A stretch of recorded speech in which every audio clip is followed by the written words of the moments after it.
Welcome. Please have a seat. I have prepared some green tea for you. Yeah, please have it. I'm gonna put it right there. It's green tea with mint, so it's a little bit more complex than a normal mint tea. Yeah, I'm sure you'll like it. Today I wanted to share some of the books I've bought over the past 3 or 4 months or so. I have recently gotten really into reading again,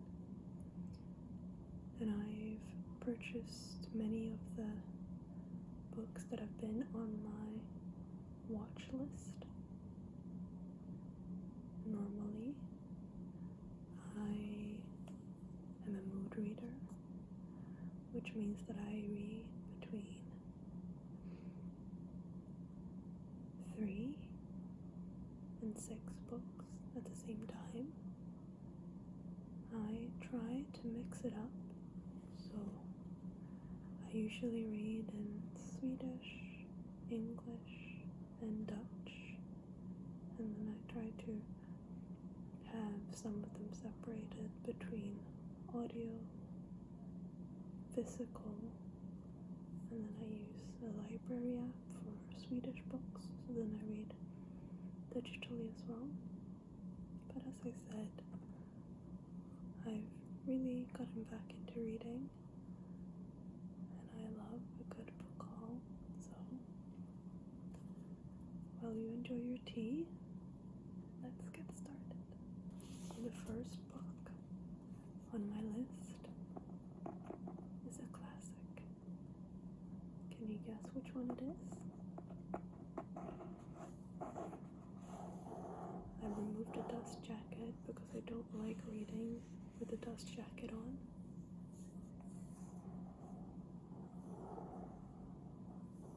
It's, as I said, a classic. It has a movie adaptation, many books after it.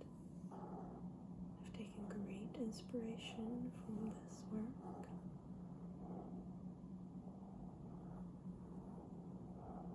It's The Lord of the Rings,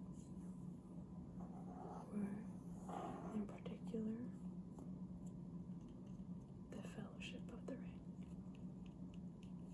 the first book in the trilogy.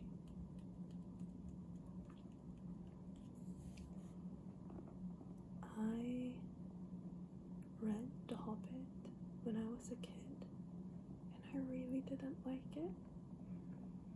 I think I wasn't very perceptive to high fantasy at the time. I really like contemporary books.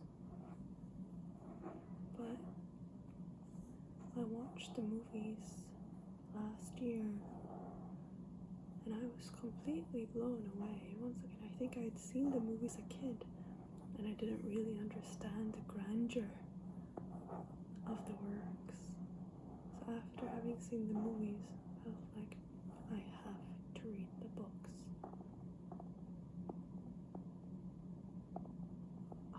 Can you hear that? I love that sound. Should we read the first sentence? As you can see, I've already started it. But let's read the first sentence together.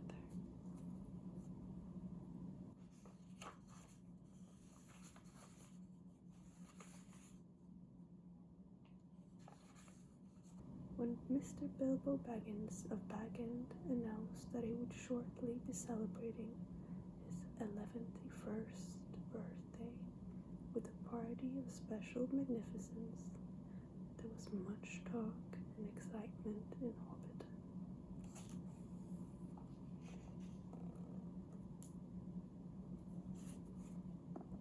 I'm excited to get deeper into the book. I feel like this is the book I read on a cozy evening I usually have cozy evenings or melancholy evenings when it comes to reading. And this, for me, seems like a cozy evening reading book.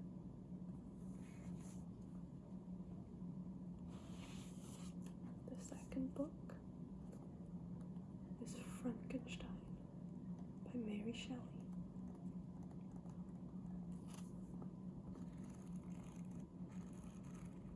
This is a book that I bought for a book club. It was my high school friend's best or favorite book as well, and I think that deterred me from reading it. It sounds a little silly maybe, but I feel like when someone you care about loves a book very deeply, at least for me, I don't want to read it because I'm too scared of not liking it.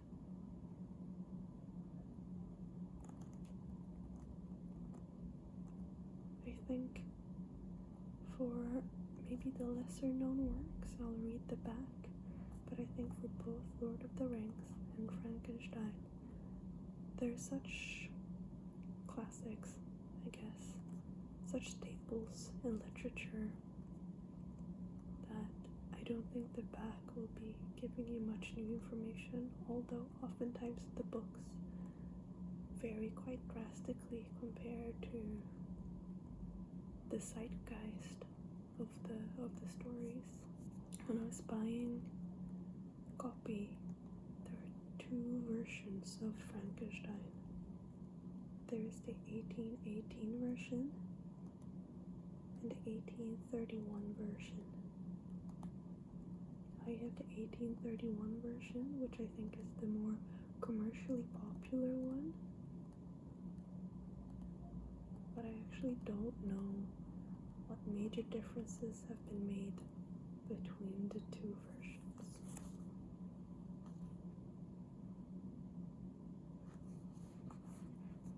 So it starts with a letter.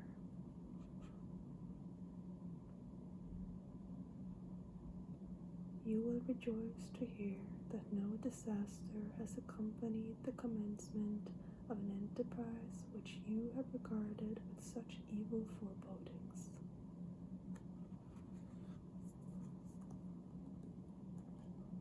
It's the first sentence of Frankenstein.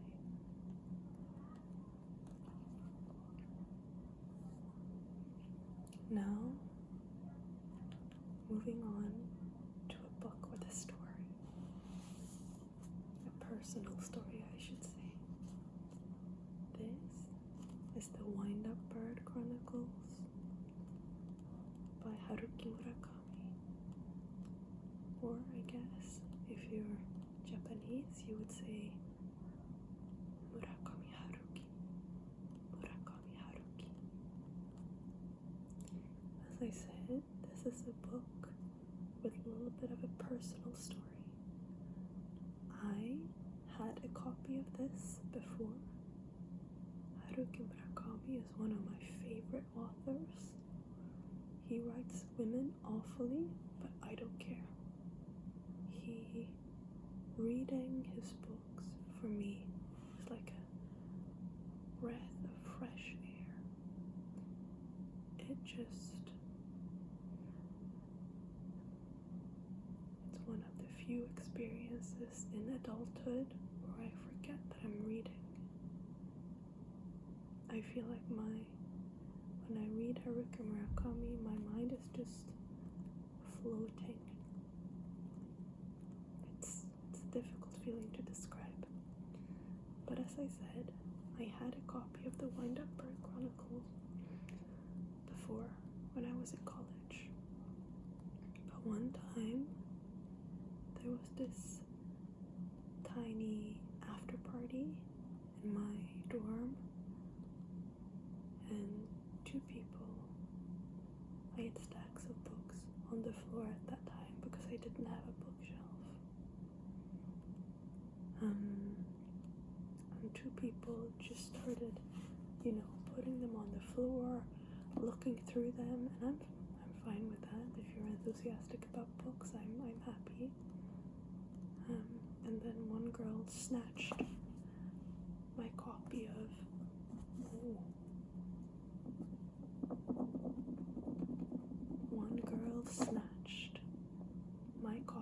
the Wind-Up Bird Chronicles and said, "I'm borrowing this." And I said, "Sure, go ahead." And then another guy took my copy of The Vegetarian by Han Kang, and he also just grabbed it. And then he took it's quite a short book, I think 180 pages, 230, something in that range. But he took the front flap and then just bent it all around and started reading it on the spot. And I didn't know what to say, right?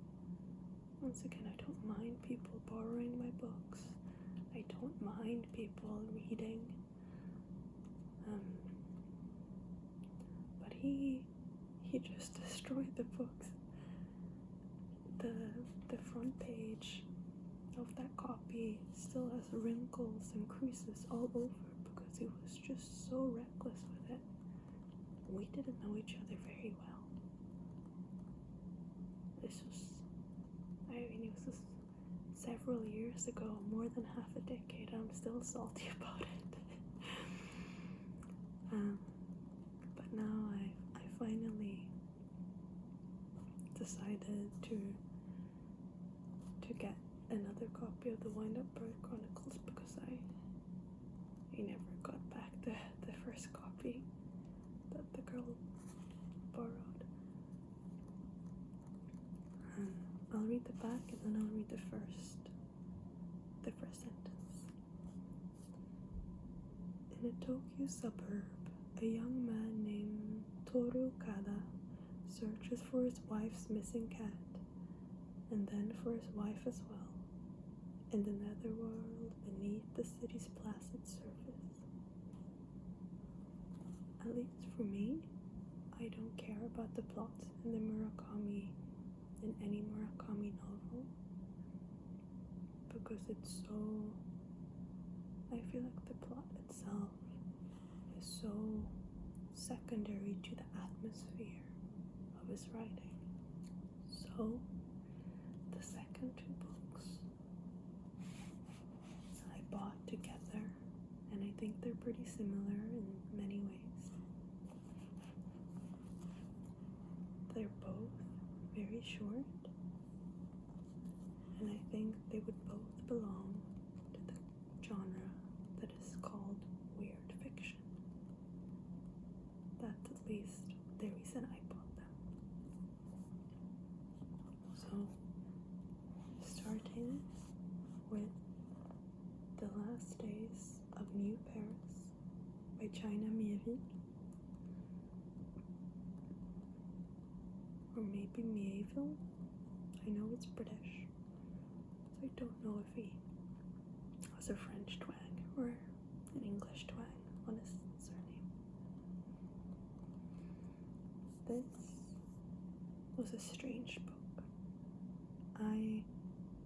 It was very atmospheric, very confusing, but I think there's a lot of strong, fantastical imagery in this one that I still think about. And I think it really allowed me to understand the surrealist art movement as a counter movement to fascism and totalitarianism during World War II. I think it did it without riding you on the nose. At least, not too much. However, I have to say, the plot, or the blurb, on the back sounded much more interesting than the book turned out to be in the end. I will read it for you. 1941. In the chaos of wartime Marseille, American engineer and occult disciple Jack Parsons seek to capture and channel the imaginative power of the surrealist in order to defeat the Reich. His experiment will change the course of the war and the face of the city forever. 1950. A lone surrealist fighter, Thibault, walks a new and hallucinogenic Paris, where Nazis and the resistance are trapped in unending conflict, and the streets are stalked by living images and texts, and by the forces of hell. To escape the city, Thibault must join forces with Sam, an American photographer intent on recording the ruins. But Sam is being haunted, and new secrets will emerge that will test all their loyalties to each other, to Paris old and new, and to reality itself. I think it's hilarious. There's a blurb by Michael Moorcock that says, "It's a page turner whose end left me almost physically applauding." And I think that's bullshit. As I said, I like the book, but the only reason this would be a page turner is because you want to continue reading to understand what the fuck is happening. I think I gave it a 3 or a 6 out of 10 or a 3 out of 5. But yeah, strange one, this one. And then we move to Annihilation by Jeff VanderMeer. So I heard about the genre called weird fiction, and I think it's a term used to describe works that blend absurdist or surrealist elements with magical realism, and then oftentimes some type of Lovecraftian element or another type of weird horror element, you could say. And I looked at lists of weird fiction, and I realized that on many of those lists, Annihilation was on those lists. So I thought, if I really like weird fiction, I should look this one up. I'll read the back. In Annihilation, the first volume of Jeff VanderMeer's now classic Southern Reach series, Area X has been cut off from the rest of the continent for decades, and nature has reclaimed the last vestige of human civilization.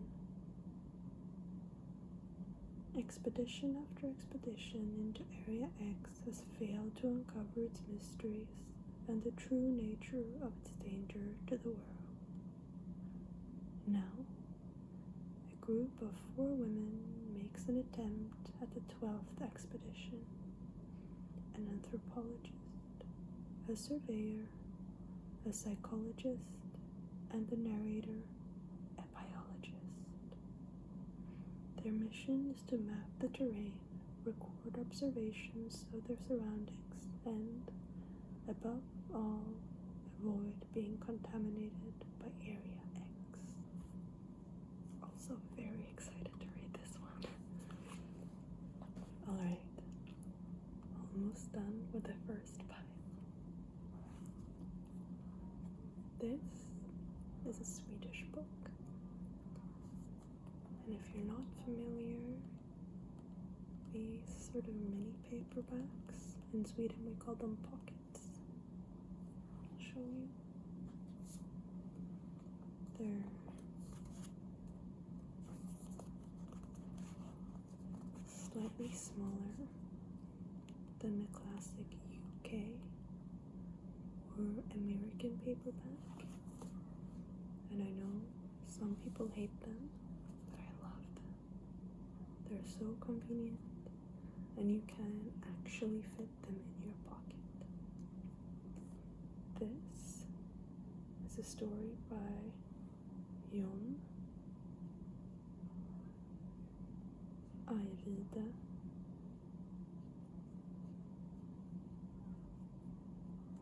Lindqvist.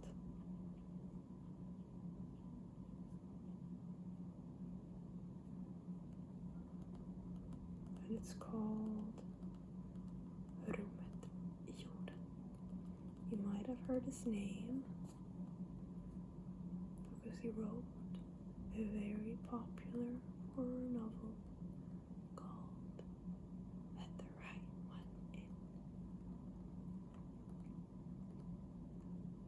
Jorden Ajvide Lindqvist is probably one of my all-time, if not my all-time favorite author. I think he writes friendships and characters brilliantly, with such empathy and love, even for the most wicked and cruel and deranged characters. And I also think he's really funny, although he's writing horror. This is the second installment in a thriller series he's writing, a trilogy. I didn't really like the first book in the series. It was called Skriften I vattnet. But I have to say, I liked the second one more. It was a very quick read, and it felt more like a segue to the last installment in the book, or in the series, sorry. But regardless, I thought it was entertaining. Very easy read. I don't want to read the back in case there are any Swedish viewers who are reading or want to read the first book, because there are some spoilers on the back. I will see if I can read the first line though.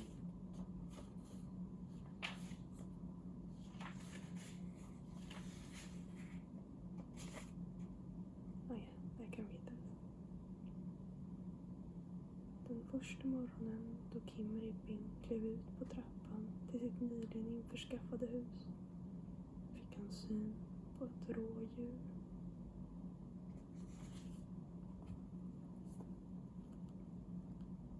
Rummet i jorden. Alright. The first pile is done.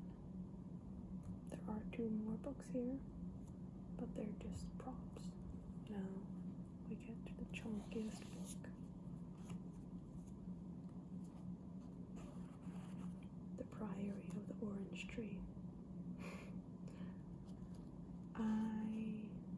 Oh boy, where to start? I've heard so much about this book for so long. I have friends who really like it. I have friends who really wanted to like it. And you walk through the bookstores, and this is just the type of story that catches your eye. Isn't this cover beautiful? I think the dragon is just such an eye-catching cover, especially with the blue in contrast with the orange. I haven't started yet. I have to say, I'm a little bit intimidated. It is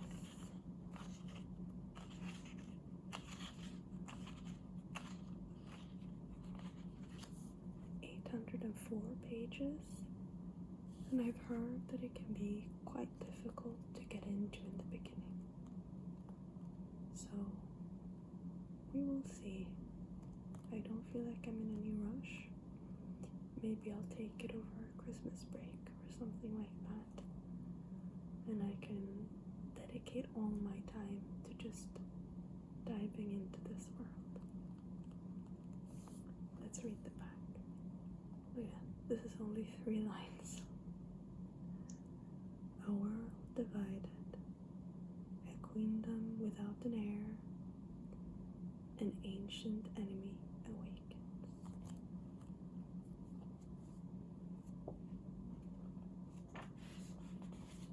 Let's read the first line.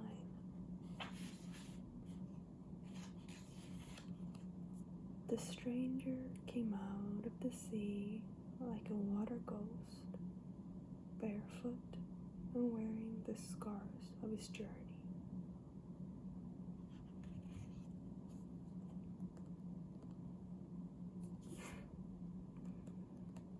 I was almost considering doing a reading log on this one because I know it's such a popular book, but as I said, we'll see. Alright, next, another classic fantasy work, although not as old as Lord of the Rings. This is Assassin's Apprentice by Hobb. Similarly to Priory of the Orange Tree, I have just heard so much about this world and about the stories within the Farseer universe.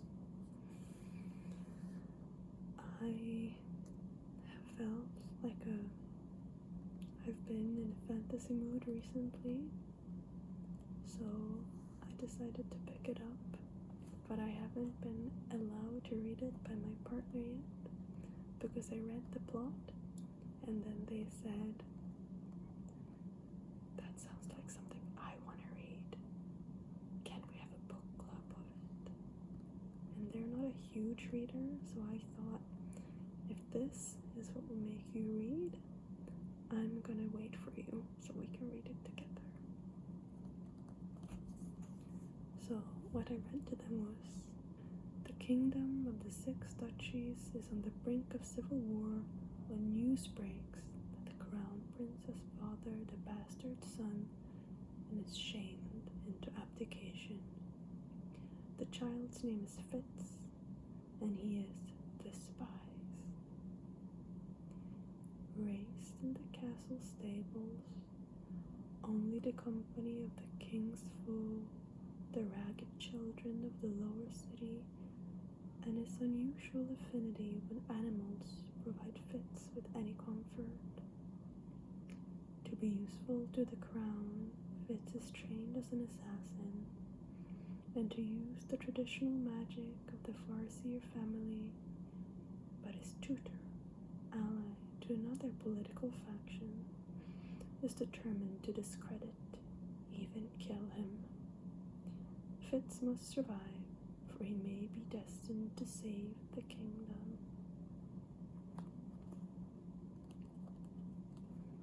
So this is the first installment in the first trilogy of this universe. I will read the first line.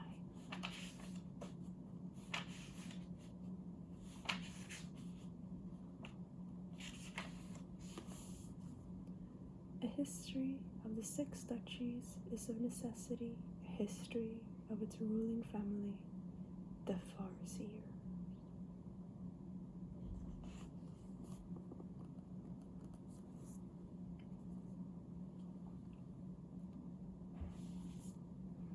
The next one is a recommendation from a dear friend of mine. I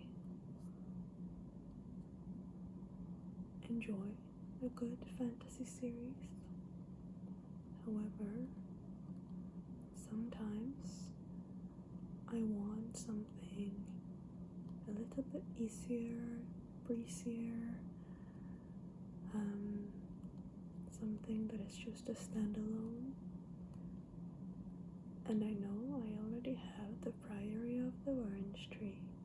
However, sometimes you also don't want to spend the first 100 pages struggling to understand what is actually going on.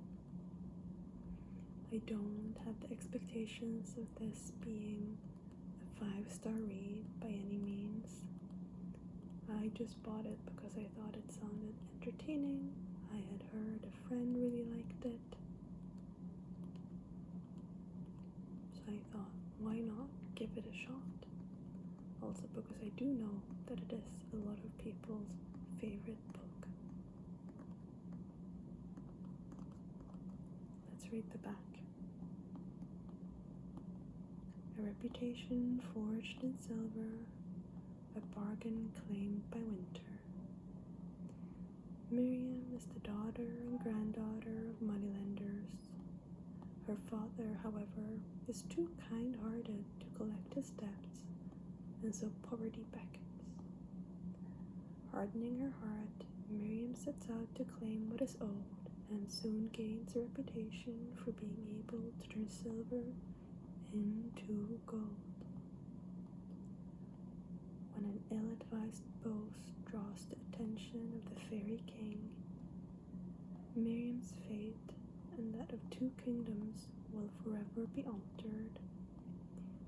He sets her an impossible challenge, but triumph may mean a fate worse than death.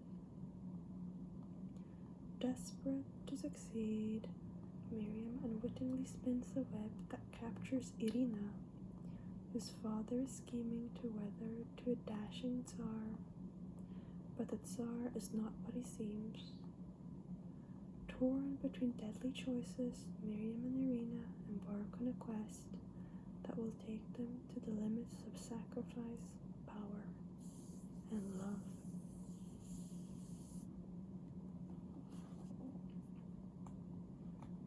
As I said, I feel like this is a very classic YA fantasy novel.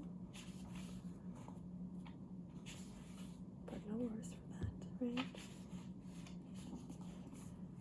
Let's read the first line. The real story isn't half as pretty as the one you've heard. Alright, moving on to the last book. This is A War with the Newts by Karel Čapek. I already mentioned this in my Work With Me video, but this is the author, the playwright, the Czech genius who coined the word robot, Karel Čapek. And he is, at least from what I have heard, a legend, a cultural legend in the Czech Republic. Let's read the back. Captain Van Tok discovers a colony of giant newts in Sumatra, which can not only be taught to trade and use tools, but to speak. As the rest of the world learns of the creatures and their wonderful capabilities, it's clear that this new species is ripe for exploitation. They can be traded in the thousands, will do the work no human wants to do, and can fight. But the humans have given no thought to the terrible consequences of their actions. This is a sci-fi classic, I think more in line with something like Ursula K. Le Guin, rather than I don't know. She's also out in space. I just meant that this is more so looking into a future or playing with scientific conditions here on Earth rather than like a sci-fi space opera. Alright, let's read the first line.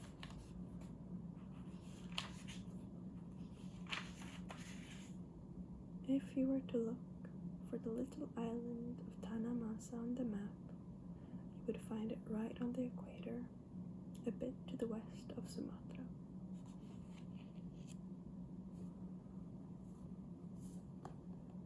Alright, that was the last book. I hope you enjoyed this, and I hope you enjoyed your tea.